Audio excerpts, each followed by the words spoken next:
Very often they are defective people. Either they are people who simply can't function successfully in society, that is, they are losers or antisocial misfits looking for company, or they are escapists or adventurers who don't really want to serve our cause, but who are looking for some politically incorrect diversion, some politically incorrect self-gratification.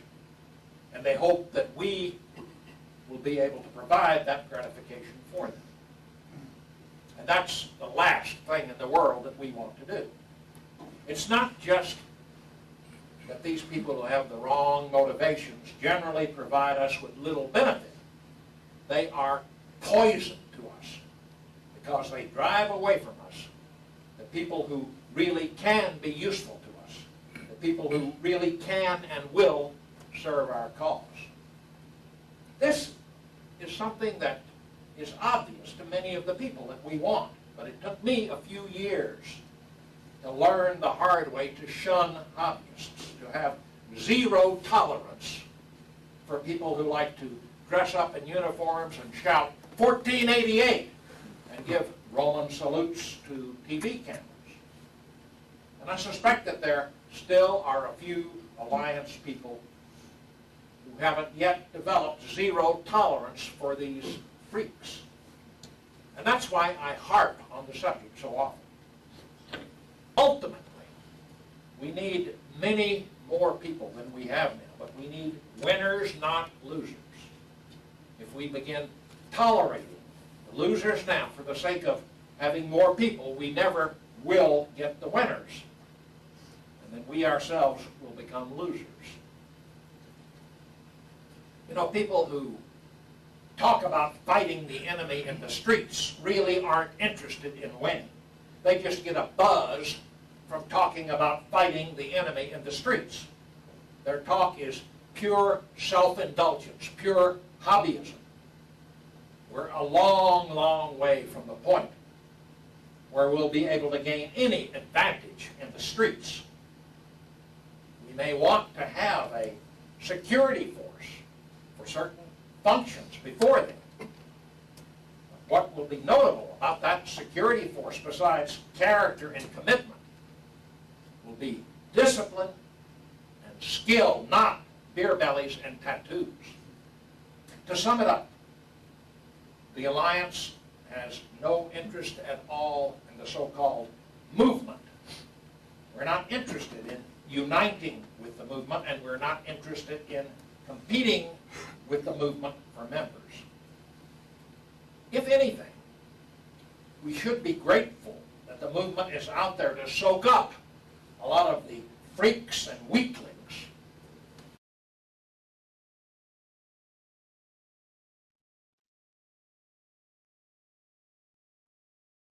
Give me a second. We'll do this with a tune. I know. I know I've already sort of started this, but I'm still going to put a tune on because you know how I roll. I always start with a tune, and I thought this would be an apt tune because I'm surprised no one put this on, so I'm putting it on.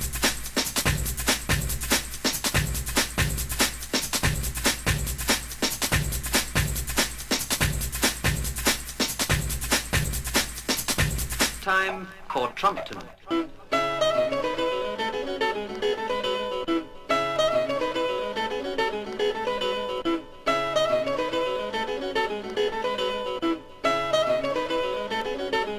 Suddenly,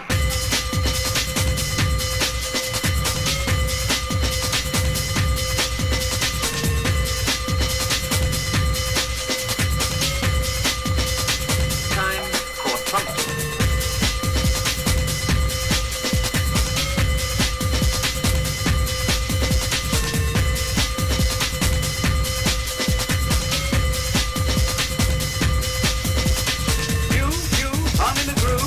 Dibble rub, you, I'm in the groove, tap the dibble rub, you, I'm in the groove, tap the dibble rub, you, I'm in the groove, tap the dibble rub.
groove, tap the dibble, rub.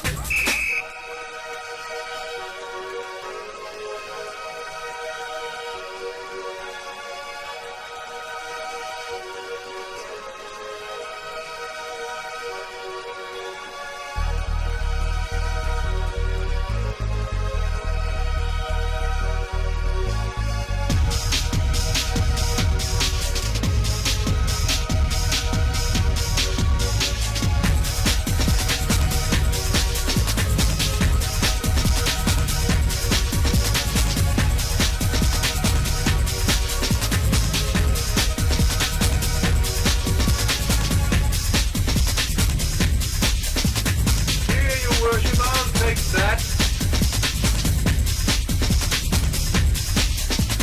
Here you worship, I'll take that. Suddenly,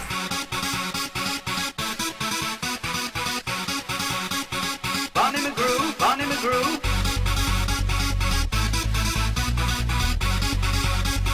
Barney McGrew, Barney McGrew.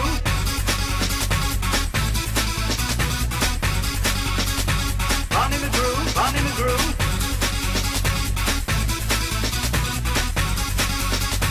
Pew, pew, Barney McGrew.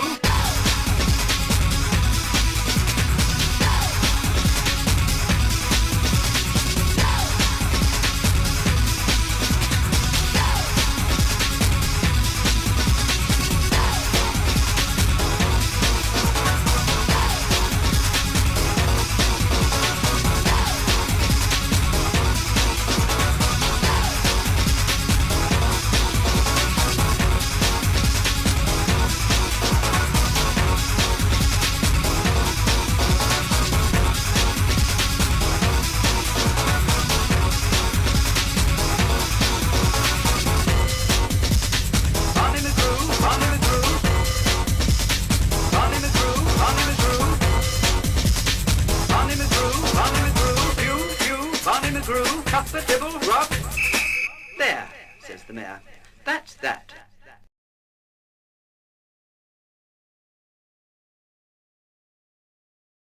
And there, says the mayor, and that's that. Of course it is. No, I think Academic Agent has had a bit of a red pill moment, and I think I have, to be fair, this week. I think everyone has learnt that a lot of people on the right are in fact racist liberals.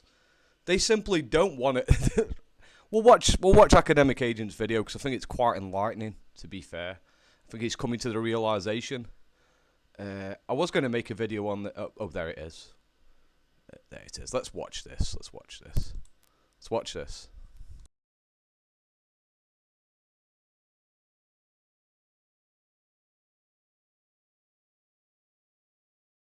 Jesus, Mary and Josephine. I learned a lot this past week about people on the so-called right. I learned that despite what they may say, most are wedded to a vision of unalloyed technological change at any and all costs. They are wedded to a vision of prosperity, which is to say economic growth, above all else. Because, you see, we must be competitive, the animating spirit and mantra, it seems, of our people.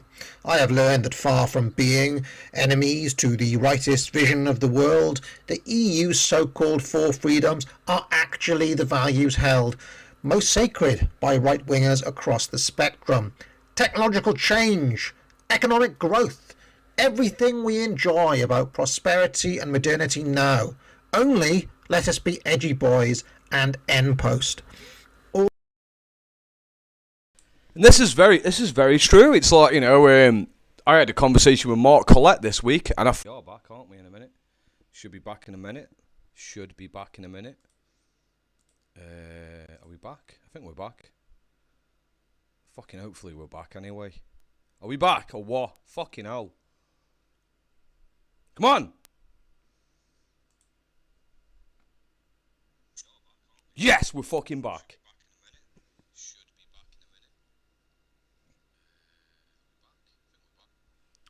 Right, so we're back now. Sorry for that. Sorry for the technical glitch. You know how my technology is. My technology is fucking bullshit. Sorry about that. This computer is bullshit. Anyway. So what was I saying? So, yeah, anyway, this week I had a conversation with Mark Collette, and I thought Mark Collette was a National Socialist. And although a lot of people complained about that debate, because I didn't really, oh yeah, I'll turn the volume up. Although a lot of people complained I didn't really get him on the drama bullshit or whatever, I think it was quite enlightening in regards to Mark's position on the state.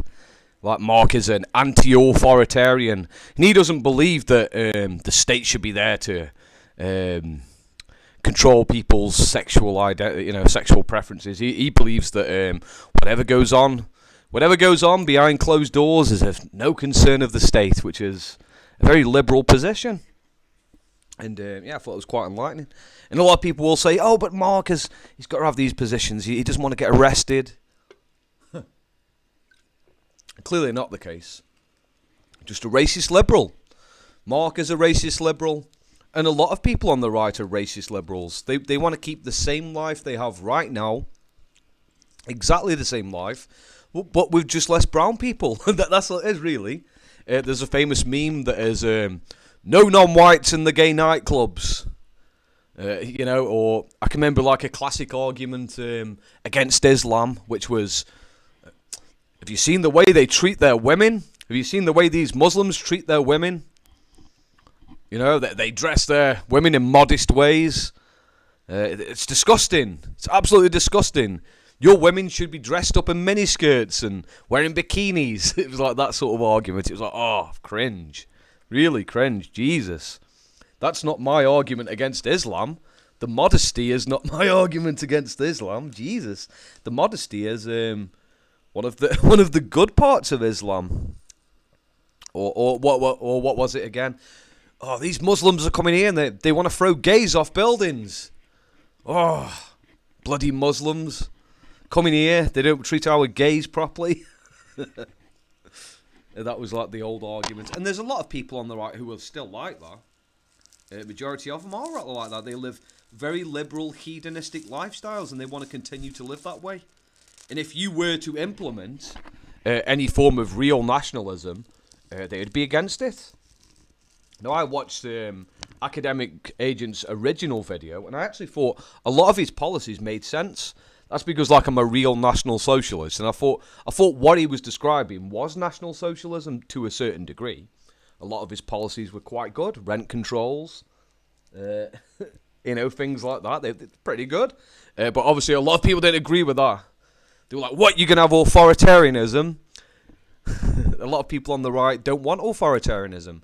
They simply want to keep the same economic system that causes all of the cultural problems, but they're not willing to change anything. They're not willing to change anything at all. They want to keep. They don't want any non-whites in the gay ethno state. Oh no, we don't want brown people in our gay nightclubs, do we? Ooh, God forbid. Bloody browns coming in our gay nightclubs. Disgusting. So-called right, I learned that despite what they may say, most are wedded to a vision of unalloyed technological change at any and all costs. They are wedded to a vision of prosperity, which is to say economic growth, above all else. Ralph has got a good point there. He said, imagine a vision the right did not mention English, England, white, Christian, European, blood, soil, and spirit. Well, that's where he did sort of cook, but he couldn't really say that because he's not white, is he? But in terms of his economics and his political structure, I thought that was pretty good, to be fair. You do need to include that. You need to include blood and soil and faith. That needs to be paramount. If you're going to be a traditionalist, that's obviously a important aspect of that. But a lot of people on the right wouldn't agree with that anyway. A lot of the people on the right just want unadulterated capitalism with no brown people. That's all they want, literally. Because, you see, we must be competitive, the animating spirit and mantra, it seems, of our people. I have learned that far from being enemies to the rightist vision of the world, the EU's so-called four freedoms are actually the values held most sacred by right-wingers across the spectrum. Technological change, economic growth, everything we enjoy about prosperity and modernity now. Only let us be edgy boys and end post. All the Netflix movies and television. And he's got a point. Like a lot of people on the right, like it's really blackpilling when you speak to people in patriotic alternative and other circles, and when what they think National Socialism is or what nationalism is, they think it literally is just about being against blacks and Jews. That's it. That's all it is to them. All they think National Socialism is no blacks, no Jews, and no Muslims. That's it. That's pretty much it. In every other regard, it's just like pure capitalism, liberalism, individualism, absolute private property rights, except libertarian economics. It's cringe as fuck. It really is. And then when you propose actual National Socialism to them, when you propose like the economics and the totalitarianism of it, they call you a commie. They'll call you a commie. They'll say you're a commie. You're a commie. You want to regulate private property. You want to culturally control people. It's like, yeah, I do. Yeah, as a white Christian, you should want to do that. If you're a white Christian, you are a totalitarian. Your faith is non-negotiable. It should be non-negotiable. If you're a Christian, you should be saying, I have my faith, I have my Bible, I have my moral system, and there's no negotiation on that. And that is not determined via democracy. In regards to individual rights, you are compelled to obey the law of God. That's what you should be saying as a Christian. It's not like, oh, well, you can sort of do whatever you feel like behind closed doors. The Bible's pretty bloody clear what you can do behind closed doors. Pretty bloody clear. And you cannot do anything that you feel like behind closed doors under Christianity. It's very, very fucking methodical in that regard. And that's what built Western civilization. Western civilization wasn't built on individuals doing whatever the fuck they feel like. It was built on people obeying the law of the fucking church.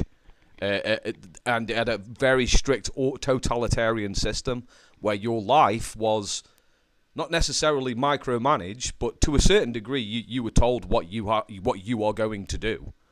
Like if you were a citizen in England in the 1700s or the 1600s, your life was pretty much fucking dictated. You would go work, you would fucking study the Bible, you would go church, you would be breeding with a woman and having children, and you would be acting in a certain way.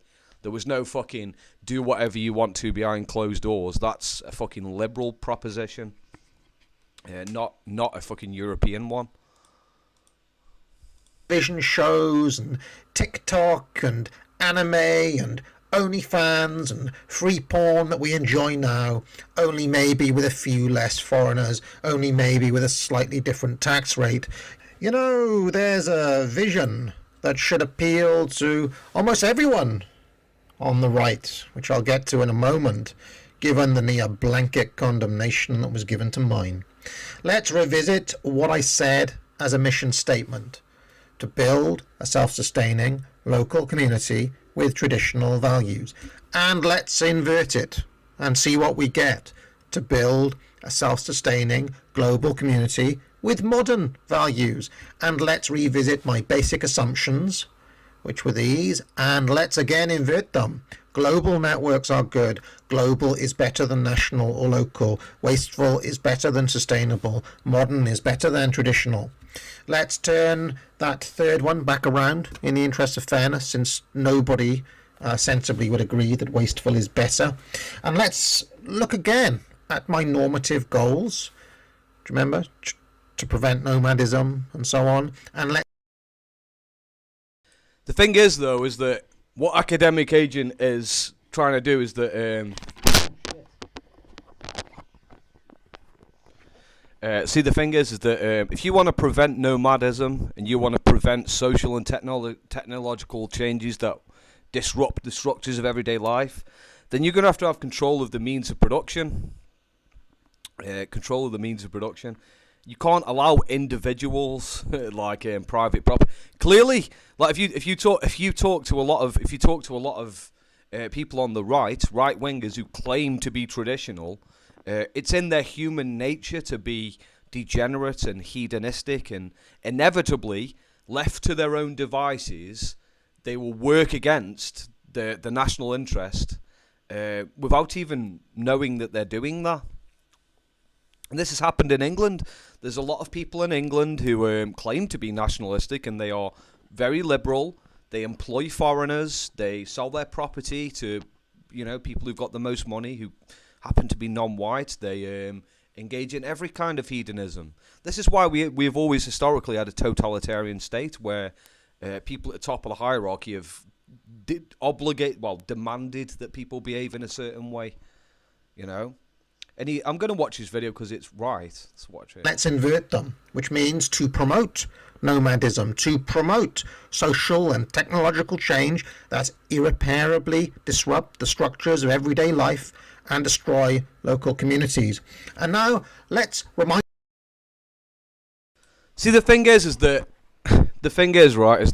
a lot of people on the right, they're not willing to prioritize their own nation and traditional values and their religion and their people. When it really comes down to it, they do put their own hedonistic self-interests above everything else. If you went to a lot of people on the right and even the left, all over the political spectrum, and you said to these people, we are going to have a protectionist economy, we are going to regulate rents, the market, and we are going to be creating a society that is traditional in a totalitarian way, they would be the first people to revolt against you. They do like this system. When it really comes down to it, they prefer this system. They like the iPhones, they like the comforts and the luxury and the increase of GDP and the GDP per capita. They have a little whinge about non-whites and Jews or whatever. But when it really comes down to it, when it really comes down to changing this society, they don't want to change shit, really. They don't want to change shit, really. They just want to blame the system, right, the entire system on Jews or blacks or Muslims or whatever, because that's like a coping mechanism. It's a coping mechanism because they're not really ready to change society.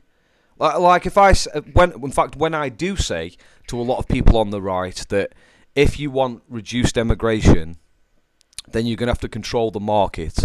You're going to have social welfare to invest in your own people. You're going to have an increased tax rate on the rich and the elites.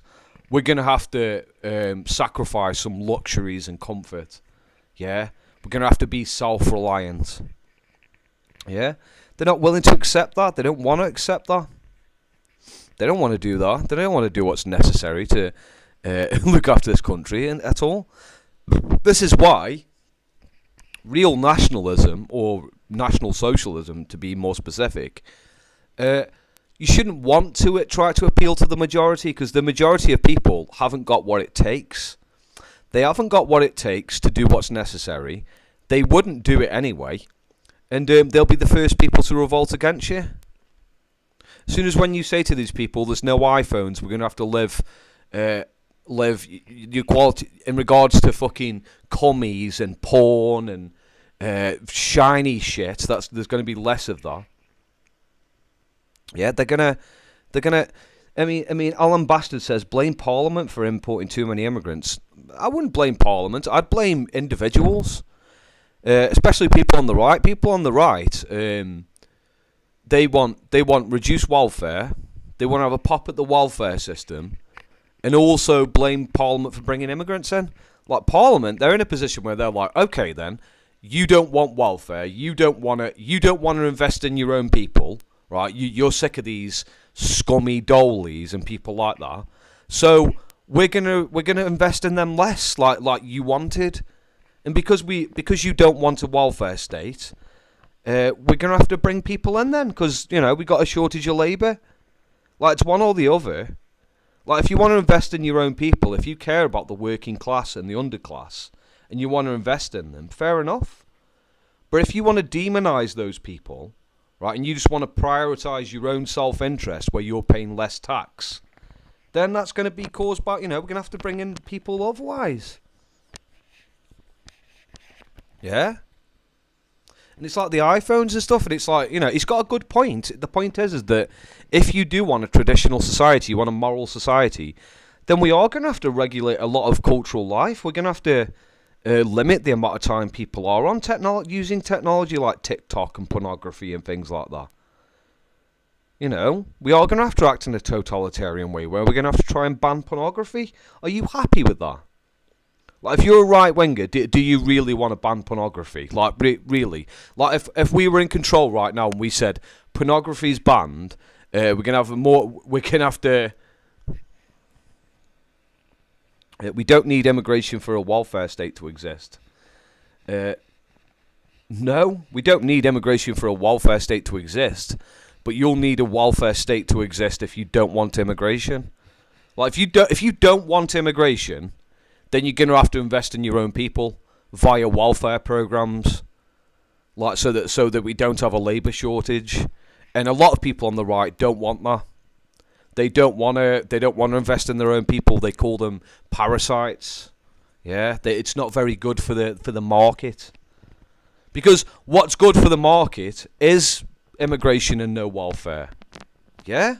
You're a capitalist. That's what you want, don't you? You want to privatise everything. The free market. You want the free market. You want the free market. You want the fucking free market, then you can't have welfare.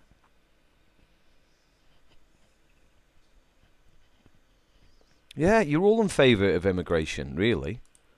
Remind ourselves of those 4 freedoms that you all love so much, because, my God, life would be like North Korea without these, wouldn't it? So you all cried.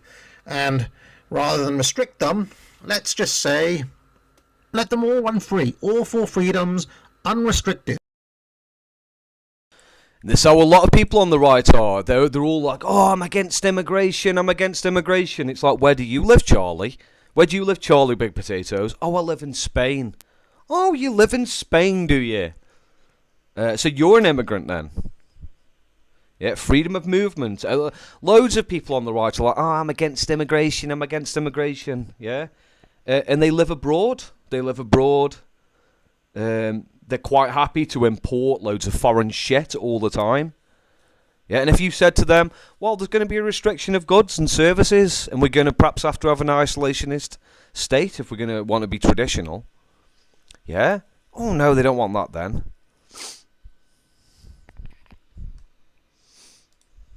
So let them go. So now we've effectively turned my vision around based on all the things supposedly based and red-pilled right-wingers complain endlessly about after calling me everything under the sun. And now what are we left with? Someone said, Charlie isn't an immigrant, he's an expat. He's still a fucking immigrant. He's emigrated to Spain. Like, he's left this country. Charlie has benefited from the freedom of movement. A lot of people just want freedom of movement for white people, right, and not freedom of movement for non-white people. The problem is that if you've got people leaving your country to live in Spain and work in Spain and, function all over the place, yeah, while living in different countries, then you're going to have a shortage of labour in your own country. Because someone's left this country and they're choosing to live abroad and work abroad, it's understandable that people at the top of our hierarchy are like, well, we've literally just lost a person, so we've got to replace that person somehow. And a lot of people on the right will also say, but I also don't want to invest in a welfare state to, like, replace Charlie with a white person. Well, it's like, well, what am I supposed to do? What am I supposed to do? You don't want immigration. You don't want non-whites coming to England, but you're okay with white people leaving England. And I've got a shortage of labour now. And you also don't want welfare. So what the fuck am I supposed to do? I've got to bring immigrants in because you're all leaving England to start off with. Like, a lot of you are leaving England and then complaining about the state of England. It's like, maybe it's because of you as well. Maybe England is in a bad position because a lot of you leave England. A lot of you leave England, live in a foreign country, trade with foreigners, set up businesses that rely on cheap labour abroad, and then complain about the state of England. It's like, you're a fucking joke. Yeah, oh, fair enough. Ninja says, I agree with you. Was just trying to highlight the hypocrisy of the immigrant expat term. It's the same thing. It's the same fucking thing. Like, the thing is that if if you are against immigration in this country, then you've got to stand by those fucking beliefs, and you've got to say, well, not only is it bad that immigrants come in, but it's also bad when people abandon their own country and live in Spain or wherever, and then complain about the state of England.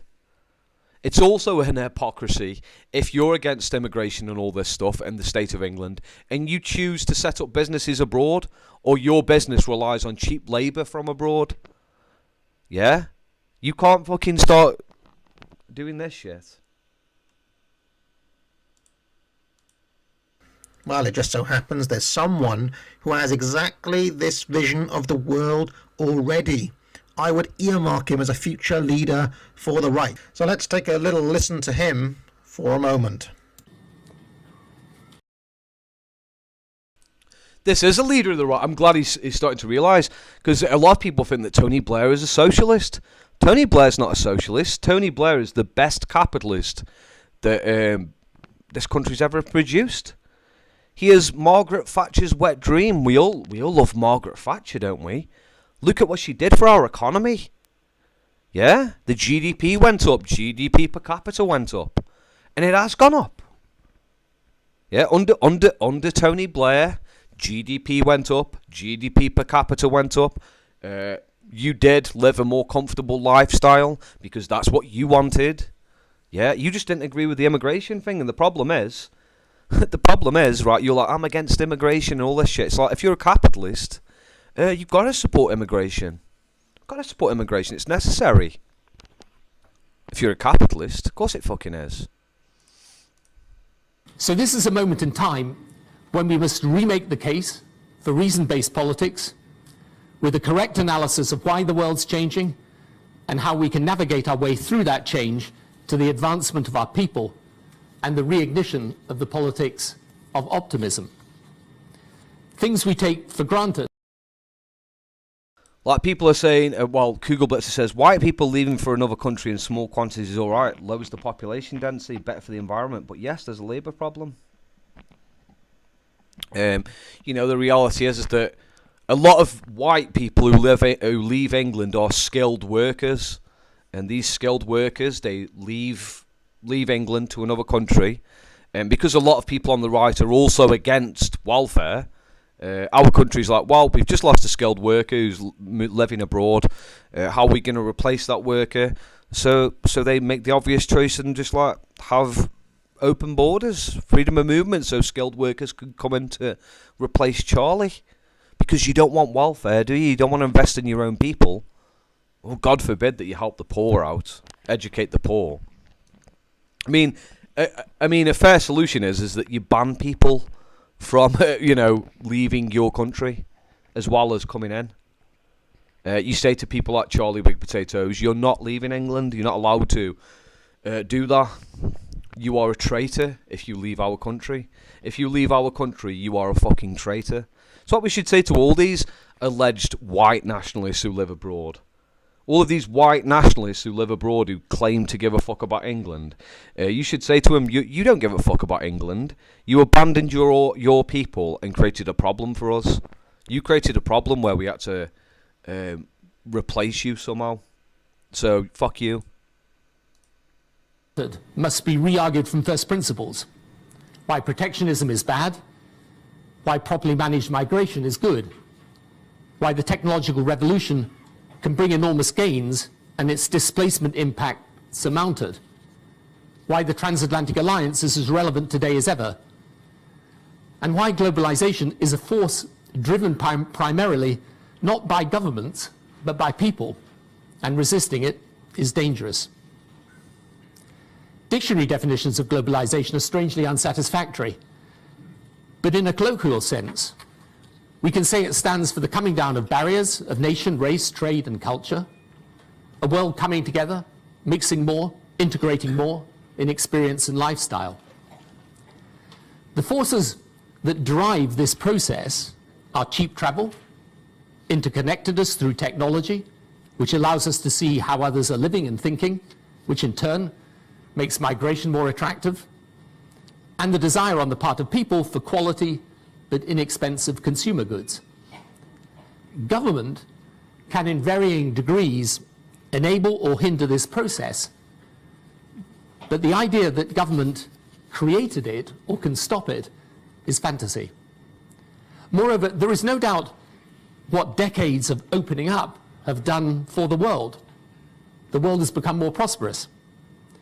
You don't have to agree with all the commentary in the books by Rosling and Pinker to accept that the facts are clear. If you want a positive vision for the right, there it is. This vision, in the final analysis, is also your vision. If you want a positive vision for the right, it's TikTok and anime and porn and Facebook and multinational conglomerates and investment banks only somehow based. If you want a positive vision for the right, it's Caitlyn Jenner and Milo. Nothing must stand in the way of capital P progress, expanding the four freedoms while promoting better and better time-saving technology. Because you see, in the modern conception, labour is a cost and leisure is a good, while in the traditional conception, work is good in and of itself. In 1933, Arthur J. Penty wrote, See, it's my belief that Academic Agent is finally coming to the realisation that socialism is the only way that we can protect nationalism or protect traditionalism. If you simp for capitalism in any way, it leads to Tony Blair. Right? The reality is Tony Blair is absolutely spot on what he said then. It's like, what he's doing, this isn't like government imposed, like globalisation and mass immigration and things like that. They're not caused by governments, they're caused by the market. They're caused by the market. This is the free market in effect. This is free market capitalism in effect right now. He's not controlling this. Tony Blair didn't bring the immigrants in. Tony Blair just released control. He said, I'm not going to do anything. I'm not going to control the economy anymore. Yeah? Tony Blair, right, didn't bring the immigrants in. Tony Blair just stopped controlling immigration. He just said, we're going to have a free market now. Free market, freedom of movement. The government's not going to hinder where people go and what they do anymore. I'm not going to do anything. This is nature. This is natural. Yeah? This is what he did. He wasn't a socialist. He didn't try to control the economy. In fact, he did the opposite. He did the opposite of controlling the economy. He allowed the free market to dictate where people go and live. That's what he did. He was a capitalist. He did the perfect thing you should do if you're a right-winger who supports capitalism. He's a liberal, an economic liberal, just like you are. I mean, sure, you might be an economic liberal who's a bit racist, but you know, you've got to ask yourself a question: what's more important, the free market, capitalism, or your people? And if you choose your people, then you're gonna have to become a socialist. You can't be a nationalist and a capitalist. You have to pick one. And if you're a nationalist, you're going to be a socialist to a certain degree. And I can prove it after this video. We'll see what Academic Agent's vision for the right is.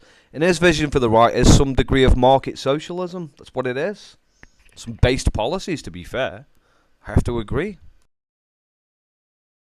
Modernism is bankrupt spiritually, morally, intellectually, and politically.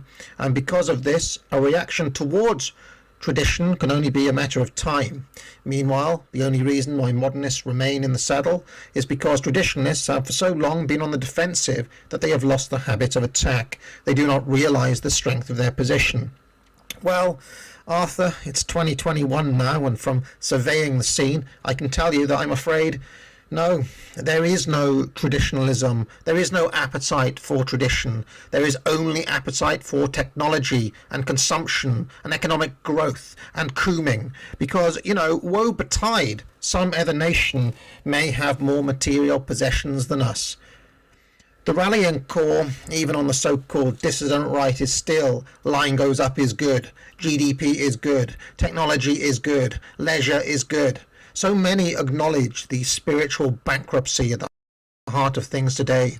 But so few, practically nobody, is prepared to acknowledge that this is fundamentally tied to modernity, with its four freedoms and with its open borders and with its open markets and open labour and free-flowing international capital and worship of technology for its own sake, and its thoroughly satanic inversion of traditional values and promotion of vices as lifestyle choices that define one's identity.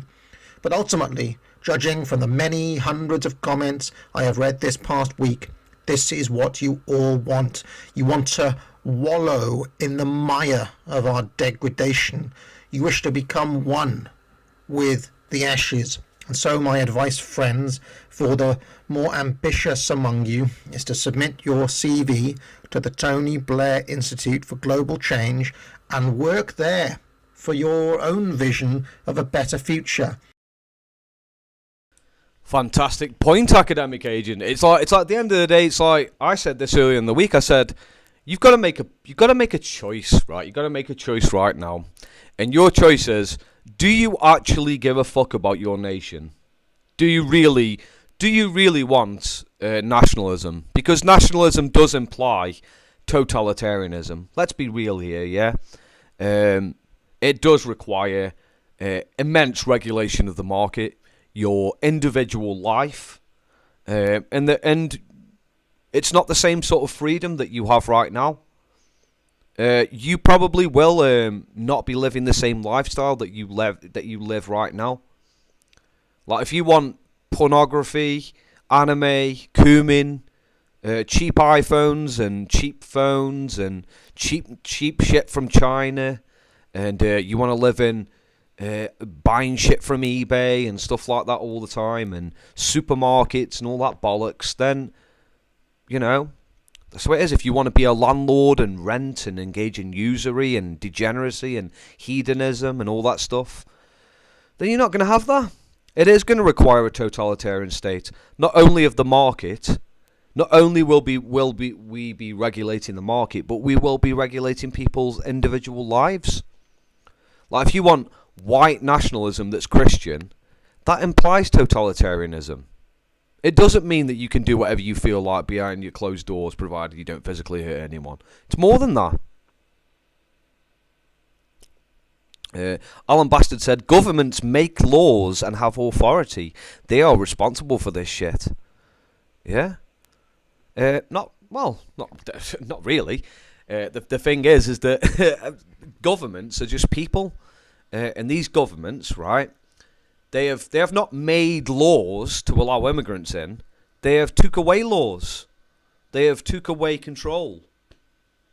They have responded to the rallying call of the right that says it wants a minimal state. Like the right wants a minimal state. They want less government interference in your life. And that's what they do. You know, they don't control immigration anymore. And the reason why they don't control immigration is because a lot of people don't want to pay welfare. They don't want to fund welfare to help their own people out. They want a competitive free market, i.e., those who get to their position in the hierarchy is determined by the market. Yeah, so that implies immigration. No more protectionism. No more big state getting involved in your life. That's why you have pornography and gays and LGBTQ and all that stuff, because they don't want to control your social life anymore. They don't want to control your social life anymore. They want the market to decide what your culture is and what your identity is and all this stuff. The government's not forcing people to go to LGBT pride events or anything like that. They're not forcing the press to cover this stuff or anything. The press is doing that because it's allowed now. You know, the free market. This is the free market. You know, if you don't want that stuff, if you don't want LGBTQ and gays and non-whites and all that stuff, that requires a government to stop that. Yeah, that requires regulation of the press, regulation of speech. All of these regulations are put into place to stop it. You know what I mean? You know, just like the one Tony Blair wants, only with more racism or something. Right, get out of here. Yeah, exactly. Because that's what a lot of people want. A lot of people want the same economic system, but with less brown people. It's like we want the same economic system, but less brown people. Pretty much. We want the hedonism. We want the consumerism. We want the materialism. We just don't want brown people. It's like, whatever. In fact, let's watch his video on a positive vision for the right. We'll watch. I thought I muted myself then. Where is it? We'll watch this. Small scale. Giving you one. I've tried to design this to appeal to people right across the right without tripping over the various points of friction, such as over particular religious denominations, for example. So here is the broad goal of the vision in a single line. Let's call it a mission statement: to build a self-sustaining local community with traditional values. That's it in one sentence. We might call this... Someone said, well, Alan Bastard MP says, nationalism is not totalitarianism. Bollocks. It is totalitarian. Because you have to force nationalism onto people. Like, you have to force nationalism onto people. Let me explain how, right? In a free market, because let's remember that capitalism is just the state of nature. It's the state of nature. There's no one's forcing capitalism. It's just an emergent phenomenon, right? If you set up so there's no let's say there's no government involved at all, and I own a business, it's in my self-interest to compete with everyone else. And if I want to compete with everyone else, then I want to sell as much shit as possible to as many people as possible. I want to make as much money as possible. And if I want to make as much money as possible, I'm motivated by my own self-interest. The nation gets in my way.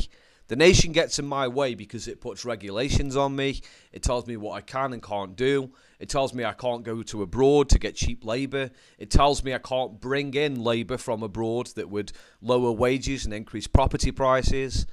And because I want to sell as much shit as possible, I want to cater to as many people as possible. If you're a capitalist, if you're a real capitalist, you want to sell stuff to as many people as possible. Gay people, you want women in the workplace, you want non-white, you want all of that stuff. Come on, they made laws. They're the constitutional authority. They made laws. Yeah. Nationalism is totalitarian in the States because you have to force it. Like, people don't act moral naturally. And what I mean by that is that a good example would be a common liberal claim that Mark Collett made was individuals should be free to do whatever they feel like behind closed doors. If that's the case, right? Then there would be no need for Christianity, which is totalitarian. You have to force people to behave in a moral way. In the state of nature, most people will engage in, well, a lot of people, not all people, but a lot of people will engage in adultery. That's quite natural. It's quite natural that people will engage in adultery, homosexuality, all of these sort of perversions will come into existence naturally. It's not forced onto people. That's how human beings behave. They do have affairs and cheat and do all sorts of disgusting stuff. So if you want to stop that in your society, if you want to stop adultery, for example, then you are going to have to act in a totalitarian way, in the sense that not only are you going to have to put laws in place, like legal laws where you say this is illegal, because like the difference between authoritarian and totalitarian is that authoritarian is that you just put laws in place in regards to social life and economic life. But totalitarian is also that you have to actively prevent that from happening. So if you want to stop adultery, for example, it's not simply good. Well, first things first, if you want to stop adultery without a government or without authority, it will just happen naturally. Like, people will naturally engage in adultery. And it won't go away. In fact, it will increase a lot. if you want to deal with that, you're going to have to act in a totalitarian way, in the sense that you're going to have to make it illegal to do so. You're going to have to say it's illegal to engage in adultery. This will be punishable by this offence or whatever. But you're also going to have to be actively involved in people's lives via the media. So you'd have to have the media promote Christian values. You're going to have to regulate society top to bottom, where you have a culture which says to people, if you fucking do this, it's immoral. You're going to have to have a lot of authority in place, and you're going to have to micromanage people's lives to stop them from engaging in adultery or homosexuality or things like that. If you think you can just leave people alone and they will magically stop being engaging in adultery, you're off your head. Bullshit. Things were fine before globalization. You're talking nonsense. You don't need an authoritarian state with nationalism. What do you mean? You do need authority. Like, without a state, globalization is inevitable. Let's go back to this, right? So, let's say I own a business, and let's say I own a bakery. I own a bakery, right? And I'm not the only person who owns a bakery. I've got competition, haven't I? I've got competition. Obviously, I'm not the only fucking bakery in existence.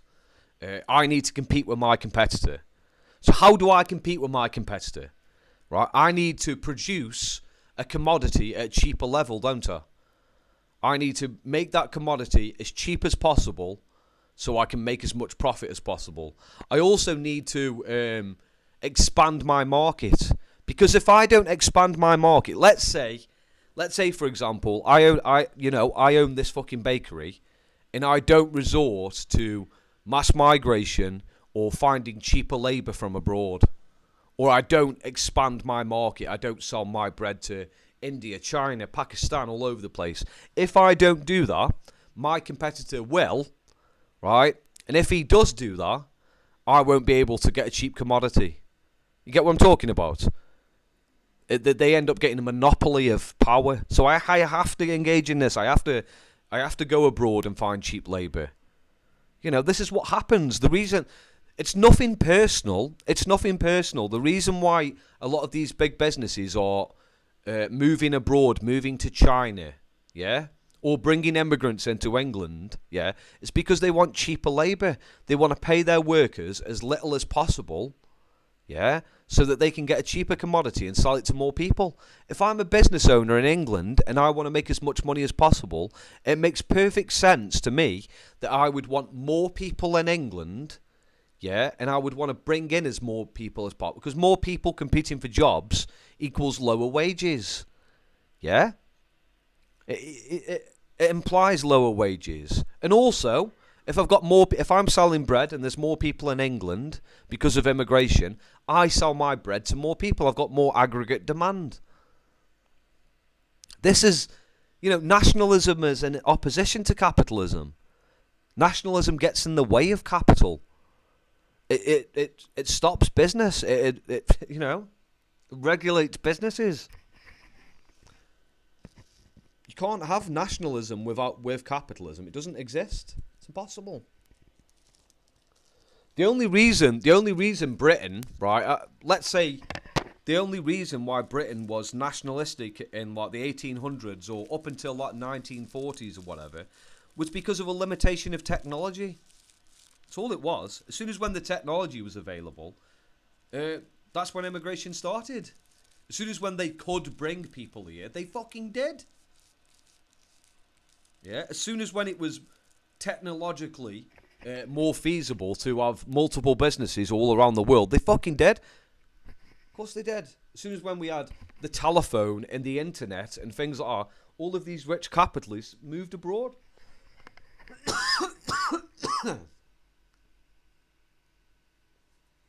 A lot of these capitalists, right, they were only ever nationalistic pragmatically.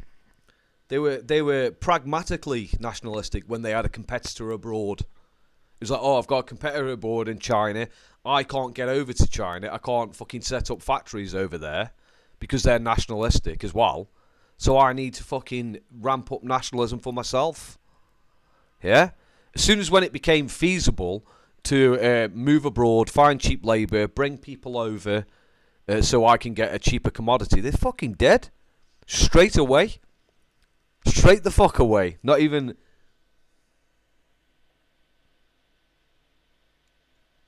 Look at it. Adultery is a civil matter already. No need to touch it. No need to touch it, he says.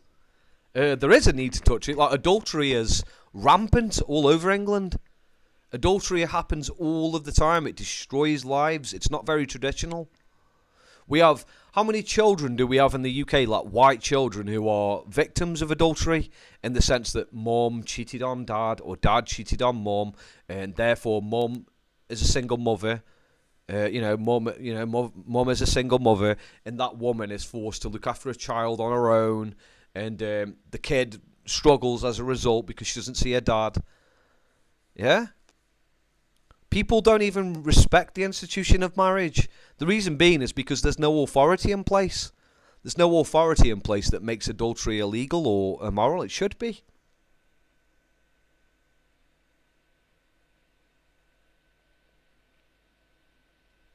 You need the state to act for the people and the national interest.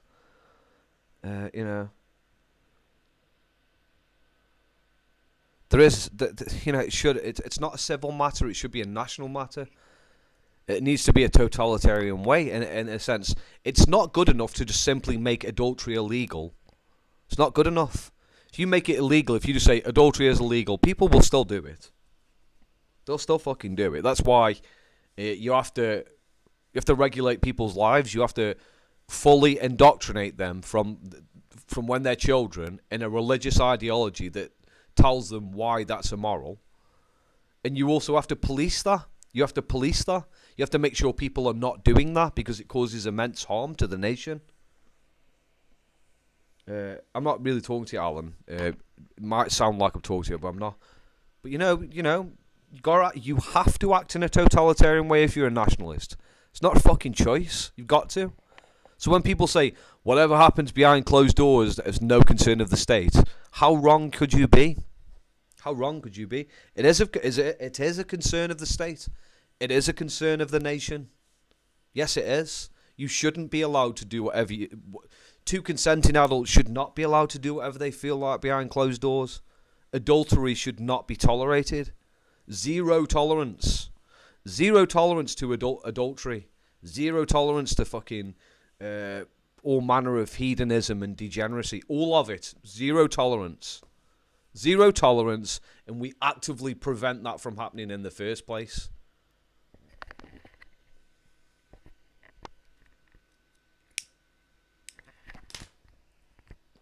Zero tolerance. This vision, milkman localism, and it's been something I've been developing for some time now. Let us define our terms. What is self-sustaining? That is a situation in which we can take care of all our basic material needs in a manner that can, essentially, endlessly loop, like the seasons of the year, and without outside help. What is local?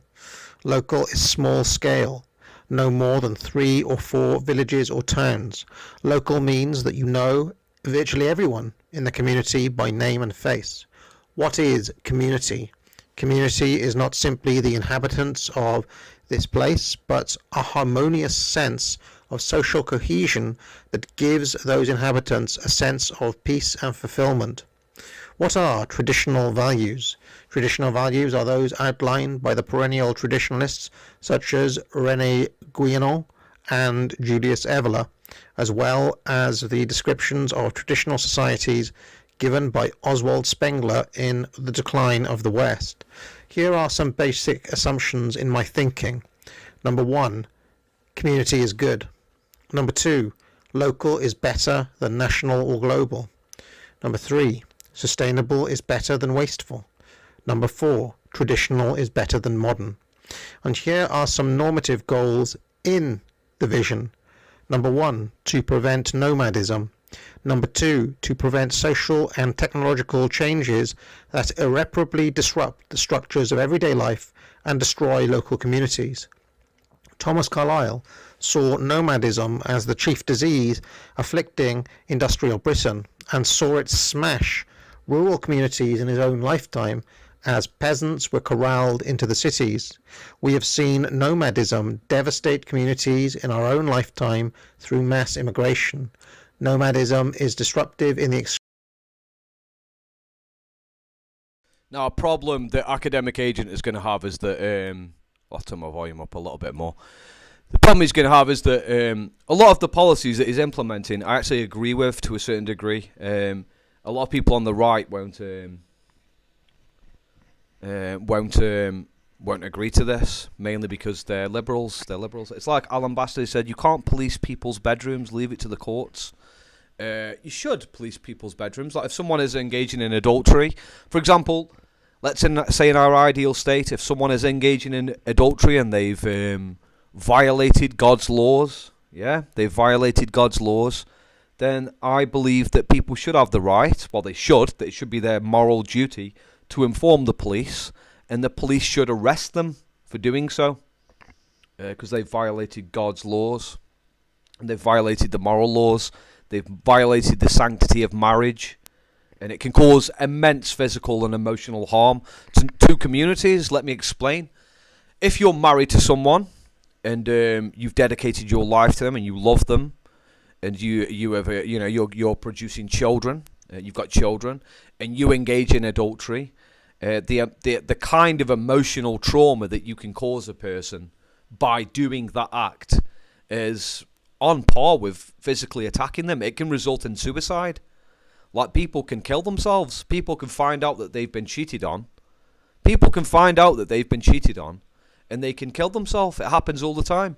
All across the country, there are men and women who have found out that their partner has had an affair, and they kill themselves. And then children are left without a father or a mother. It's also the case that it can affect children, because children think, well, mum and dad engaged in adultery, so why shouldn't I? And it can have an effect on the community, because the community has got to deal with a child that's no longer got a father in their life or mother in their life because they've split up because of this adultery, or their father or mother have killed themselves because of the immense emotional trauma that they have incurred because of this adulterous act. And it can cause a lot of social upheaval. That's why it should be policed. Of course it should be policed. If someone is engaged in adultery, the police should be there to arrest them. Say, you have violated the fucking laws of God. You have violated the laws of God. You could have potentially caused immense emotional trauma to an individual that could have resulted in that individual doing something stupid. Yeah? And you've potentially caused a lot of social problems where our community is fucking suffering as a result.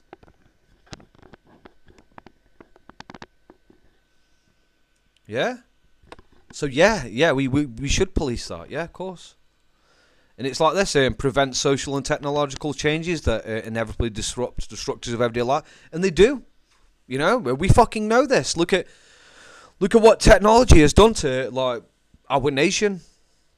Our nation consists of a lot of individuals who spend a lot of their private life doing all manner of degenerate things. They have no, we see children every day fucking focusing on their iPhones, looking at Snapchat and TikTok and Facebook and all this bollocks instead of doing something productive in their life. We have children obsessed with video games, playing fucking Roblox and all that bollocks and World of Warcraft, and they become unproductive citizens. As we have pornography that affects people's relationships. We have men and women who have a warped sense of what it means to be in a romantic relationship with their partner. They have this perverted understanding of what a sexual relationship is because of technology. That's why these kinds of technology need to be highly regulated. Highly regulated. Extreme. Social and technological changes are the enemies of community, of the local, of sustainability, and of tradition. Naturally, being effete creatures of comfort, Those born in the ashes of civilization cannot expect to do without too many of their beloved technologies, so we must be realistic about the extent to which modern milquetoasts might adapt to older forms of life. So we need a vision that strikes a balance between modern conveniences and what I would call the spirit of traditionalism. There exists already something of an idealized version of such a community in an old British children's show from the late 1960s called Trumpton. In fact, there were 3 shows which formed a trilogy: Camberwick Green, Trumpton, and Chigley. These were the Trumpton trilogy. All of these are on YouTube, and I'd encourage people to watch them in their entirety. You may catch things that I have missed. Anyway, these were 3 villages in a county called Trumptonshire, and I want to make this county and its internal functions the model for our positive vision. You see, everyone in Trumpton had a place, and accepted their place in the great chain of being. The mayor was in charge, but everyone did their bit. Windy Miller milled the wheat to bake bread. Mickey Murphy ran the baker with his family. Lord Belborough of Chigley ran a preserved steam locomotive line. Chippy Minton was a carpenter. Mr. Clamp ran the local greengrocer. Mr. Wilkins was the plumber. Captain Snort ran Pippin Fort in charge of the defence of Trumptonshire. Mr. Hazel delivered the post. Mr. Tripp was the milkman, and so on. All these people had homes and happy families. All these people were happy with their lot in life, and crucially did not aspire to more. Mr. Tripp was a milkman. His father was a milkman. He'd expect his son to be a milkman, and all was right with the world, because delivering milk to his neighbours and his friends is his calling. It is what God wants. It is what everyone wants, and it is what he wants. Amen.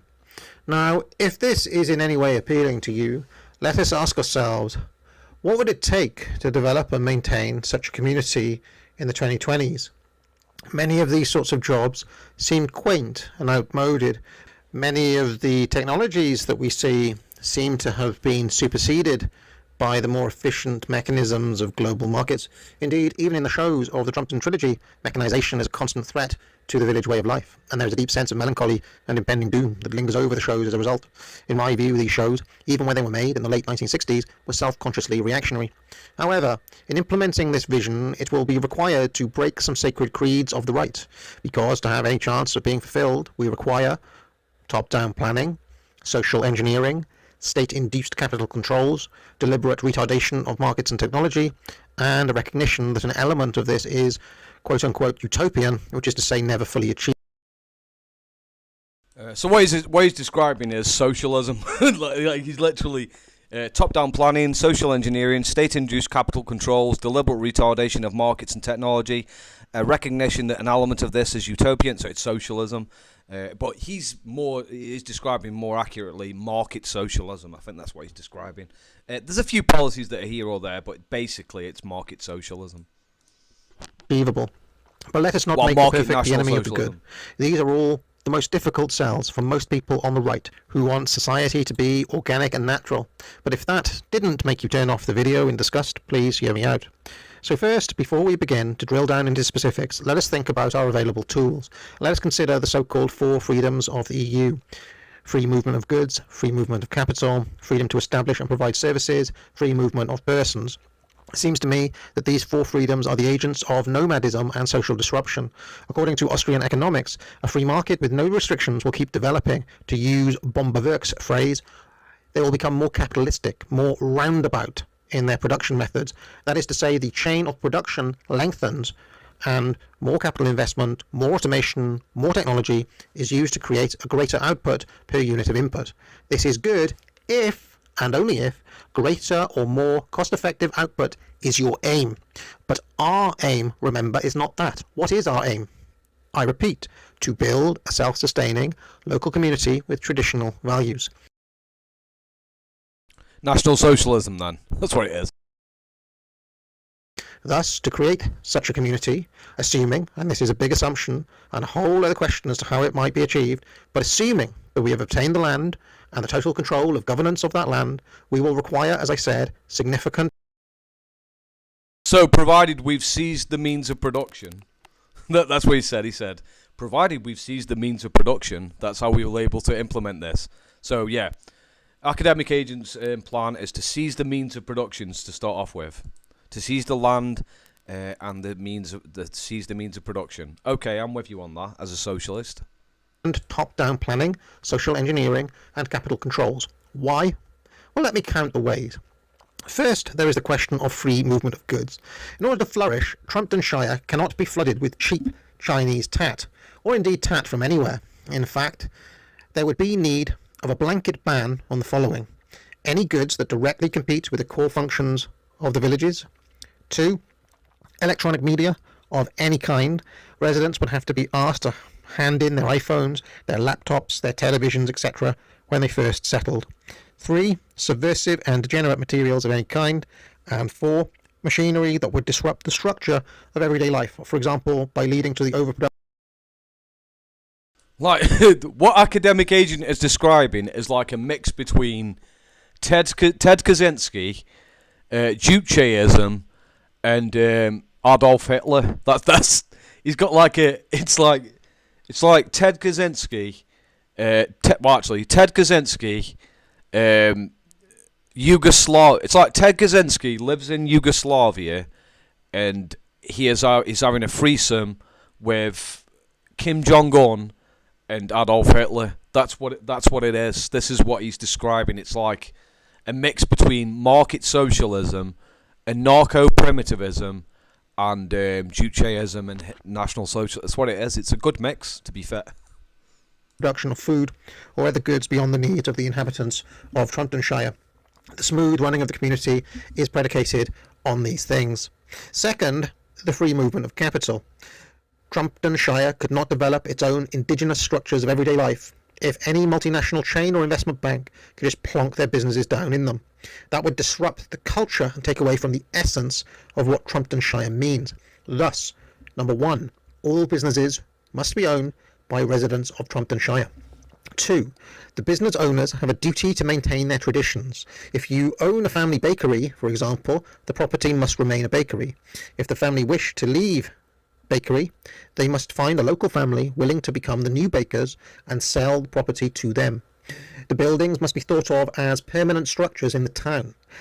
At this address there is a bakery and always has been, and at that address there is a carpenter's workshop and always has been. Third, foreign direct investment in Trumptonshire is absolutely prohibited. 4. Capital outflows from Trumptonshire are also prohibited. Investments must remain local within the firewall of Trumptonshire. 5. Trumptonshire would require its own hard currency, let us say Trumpton gold coins. Foreign denominations would not be legal tender and must be exchanged for Trumpton gold coins. 6. The money supply would be fixed by the following formula: total population times. So this is the Hitler part. Like every part he's describing is like, this is what Hitler believes. Next one, this is what it's based. I love it. It's good. So this is Hitler. This is all German National Socialism in regards to capital. Wicked. Times 20,000 gold pieces. Love it. Amazing. And 7. Interest and usury would be banned. There would not be a need for loans at all. A bank would exist much like a safe for the safe storage of gold coins in exchange for a small fee. Third, the freedom to establish and provide services. This has already been somewhat covered by the above points, but here are some additional restrictions. Number 1, businesses would not be allowed to become chains or expand beyond their natural limits. For example, if the bakery already turns a profit by serving the inhabitants of Trumptonshire, there is no need to expand further. Growth threatens the rhythms of everyday life and is therefore not only discouraged, but also actively banned. Okay, Stalin. It's like, fucking okay, Stalin. Fucking hell, bro. Like, Academic Agent has gone from, yeah, bro, socialism's bullshit, fucking... Have you ever considered the economic calculation problem to fucking growth is bad, centrally plan the entire economy, you fuck. Uncle Ted. it's like, and in a bit he does a bit of Mao Zedong in a bit, which is kind of fucking meant. When I watched this video, it was fucking, it was amazing. I loved it. Like he goes a bit Mao Zedong in a little bit, and it's great. It's amazing. amazing. 2. Businesses would also enjoy monopoly rights in each village. If a village is already served by one bakery, it does not need a second one. Some limited intra-village competition may exist, for example, between... So this is market socialism. He's describing market socialism pretty much. This is what happened in Yugoslavia, what he's describing right now, by the way. A bakery in Camberwick Green and a bakery in Chigley. 3rd, all attempts to open new businesses or services would be assessed by the authorities for their potential impact on the structures of everyday life. Ideas that might be easily integrated with no threat to the integrity of Trumptonshire's traditions might be permitted, but otherwise they would not be. There would exist a petition mechanism for establishing market demand for a good or service. If the would-be business... This literally happened in fucking Yugoslavia. This literally happened, by the way. So he's describing market socialism, legit. This is market socialism, like 101. Owner could get more than 65% I love it, it's amazing. That his business is needed, then this would be taken into consideration by the authorities, weighed against the potential cost to the traditional way of life. The precise composition of which businesses are required in Trumptonshire would have to be decided by the founders, and the details might be debated upon. If they miscalculate, as is very, very probable, the process for approving new businesses in the early years of the settlement could be expedited. 4. Let us consider the free movement of persons. There would be strict rules on who might buy a house in Trumptonshire as follows. Number 1, no more... Alright, so this is Mao Zedong. This is literally Mao Zedong, okay? So, wait there, man. I'll put it in the background. Wait there, man.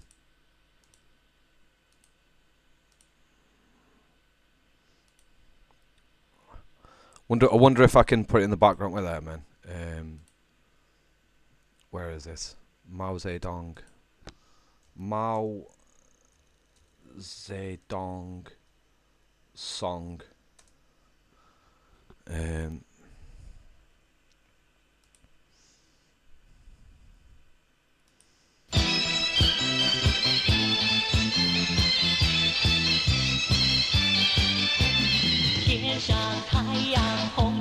more than one house per person. Number 2, renting is in any case prohibited. Number 3, sellers of property in Trumpton, for example, must offer the property first to the other inhabitants of Trumpton, and then to... Yeah, fuck landlords! Fuck landlords! What the fuck? What the fuck, Academic Agent? I love Academic Agent now. Fuck landlords, kill them all. Die, landlords. Actually, I'm gonna make a cup of tea, so let's enjoy this.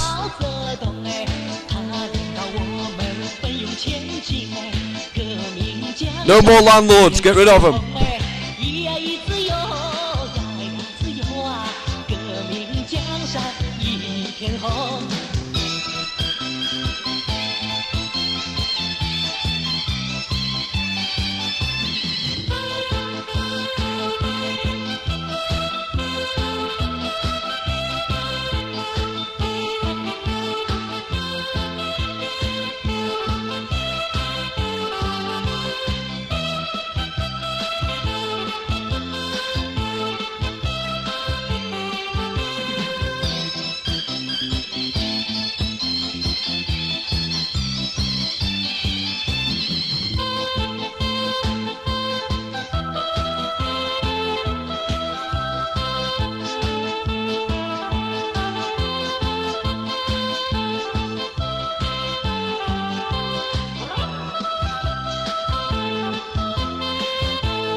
I'm back. Well, it's not really Mao Zedongy, but it is no renting. I think that's good. No more than one house per person is a good idea. Renting, in any case, is prohibited.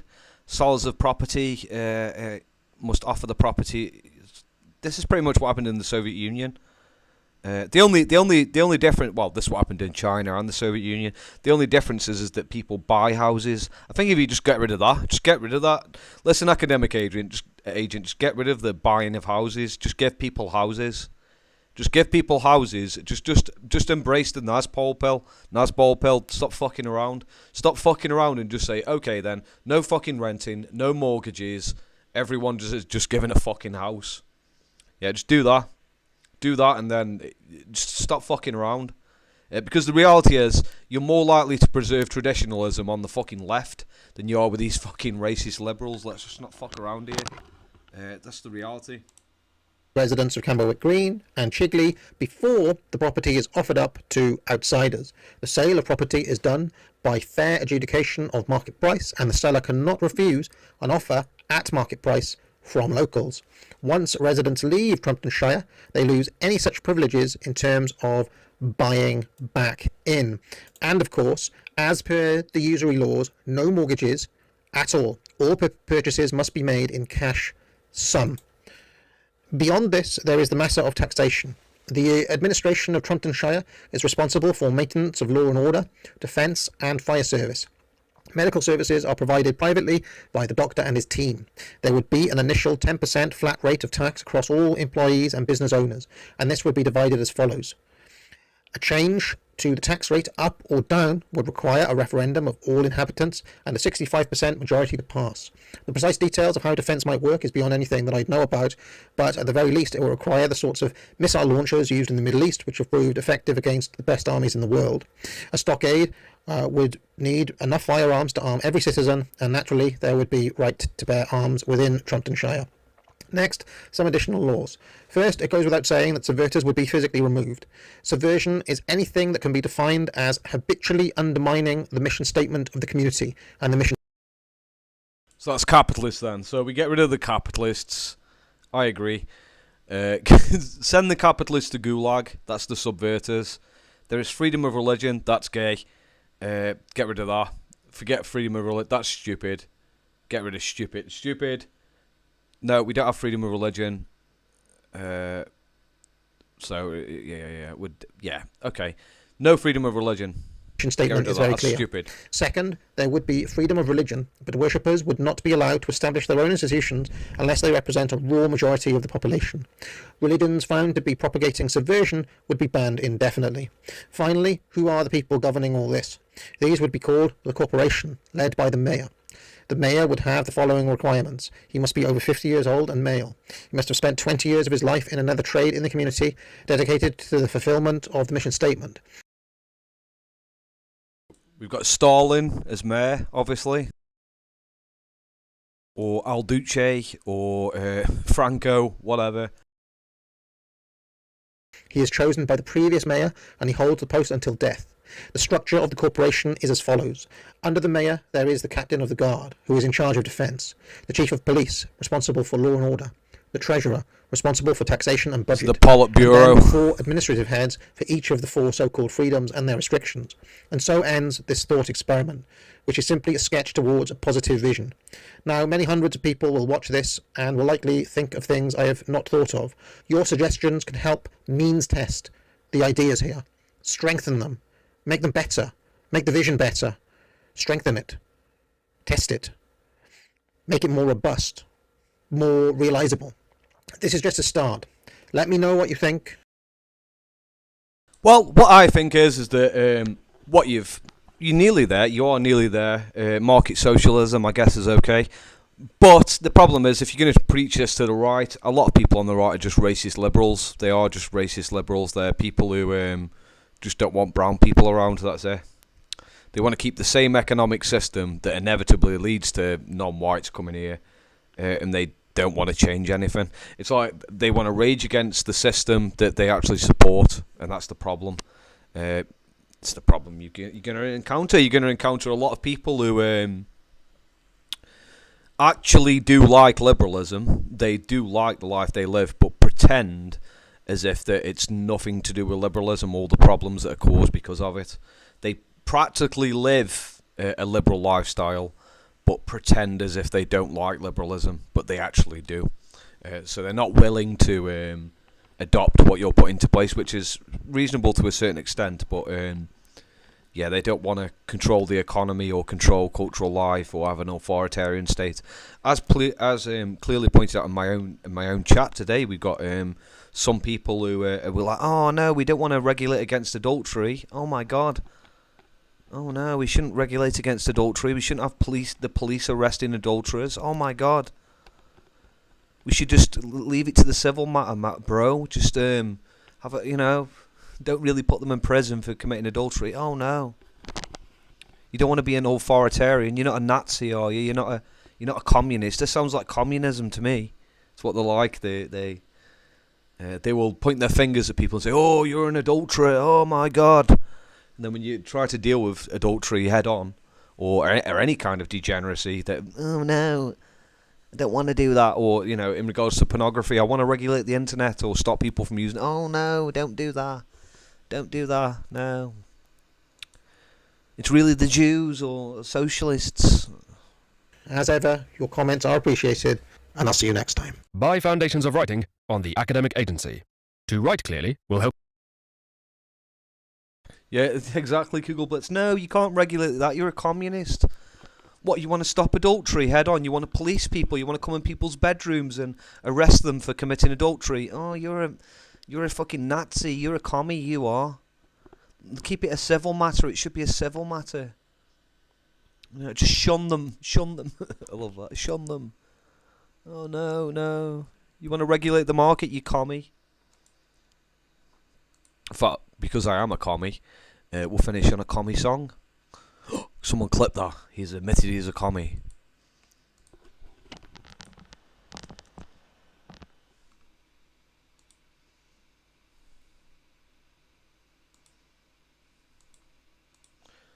After this, I'm going. Oh shit! Fuck! No. This is Academic Agent in a month. This is Academic Agent in a month's time. This is.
Okay, everyone.